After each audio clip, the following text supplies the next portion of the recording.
হঠাৎ করে কাল রাতে ঘুমানোর সময় মনে পড়তেছে যে আমি যদি এখন পোলাও আর মাংস খেতে পারতাম, মানে এত খেতে ইচ্ছা করতেছিল বলার মতো না। যেহেতু ফেসবুকে অনেক কমেন্ট করতে হয়, আর কারোর ছবিতে কমেন্ট করতে গিয়ে আমি খাবারের ছবি দেখে আমার তো ভীষণ লোভ লাগতেছিল। তো মনে হচ্ছিল তখন যদি রাত না হয়ে দিন হতো, আমি মনে হয় তখনই রান্না করে খেয়ে ফেলতাম, কিন্তু যেহেতু অনেক রাত হয়ে গেছে তাই আর রান্না করলাম না। আর আজকে আমি এটা রান্না করেছি। আর যখন আমি দেখলাম রান্না করতে গিয়ে যে মুরগির মাংসটাই নেই, তখন আর কি দেখলাম যে চীন হাঁসের মাংস আনা আছে ফ্রিজে।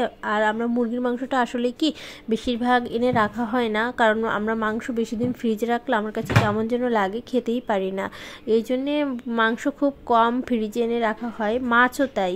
আর যার জন্যে যেটা আনে তাড়াতাড়ি করে আমরা খেয়ে ফেলি। আর দেখি যে কিছু হাঁসের মাংস আছে, তো ভাবলাম যে তাহলে এটা দিয়েই আজকের মতো রান্না করে ফেলি। আর সাথে একটু পোলাও রান্না করলাম, যেহেতু বাসায় 2 জন মাত্র মানুষ। আমি কিন্তু হাঁসের মাংসে বেশি জল দিলাম না, কারণ আমি প্রেশার কুকারে ছিটি দিব। আর আজকে আমার জামাই কিন্তু একটা জিনিস নিয়ে এসেছে আমার জন্য। আমি অনেক দিন ধরে বলতেছিলাম সানফ্লাওয়ার অয়েল খাবো, মানে এটা কীরকম লাগে সেটা দেখবো আর কি, মানে রান্না করলে কীরকম স্বাদ হয়।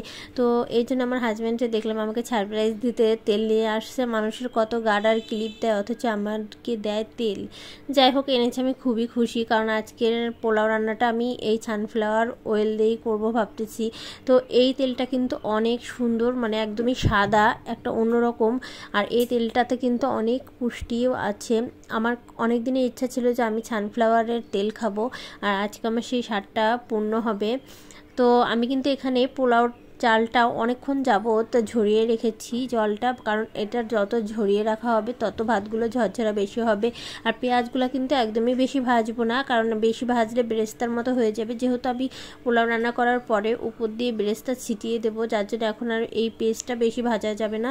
তো আমার পেঁয়াজগুলো কিন্তু ভাজা হয়ে গেছে। পেঁয়াজগুলো এখন এর ভেতর আমি আদা দিয়ে দিলাম, আদা দিয়ে একটু ভালোভাবে নাড়াচাড়া দিয়ে তারপর এর ভেতর পোলাওয়ের চালগুলো দিয়ে দিচ্ছি। তো এই রান্নাটা কিন্তু একদম সহজ। অবশ্যই রান্না করার সময় কিন্তু গরুর দুধটা হলে বেশি ভালো হয়।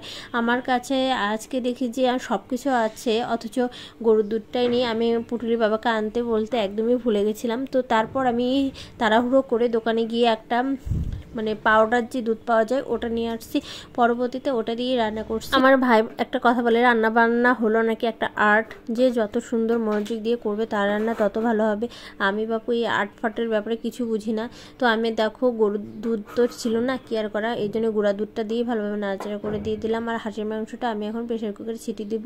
তার সাথে আমি গরম মশলা বাটাটা দিয়ে দিয়েছি, আর উপর দিয়ে বেরেস্তাটা ছিটিয়ে দিচ্ছি। এই হাঁসের মাংস রান্নায় যদি বেরেস্তাটা দিয়ে ছিটিয়ে দেওয়া হয় তাহলে কিন্তু অনেক বেশি মজা লাগে। তো আমার রান্না হয়ে গেছে।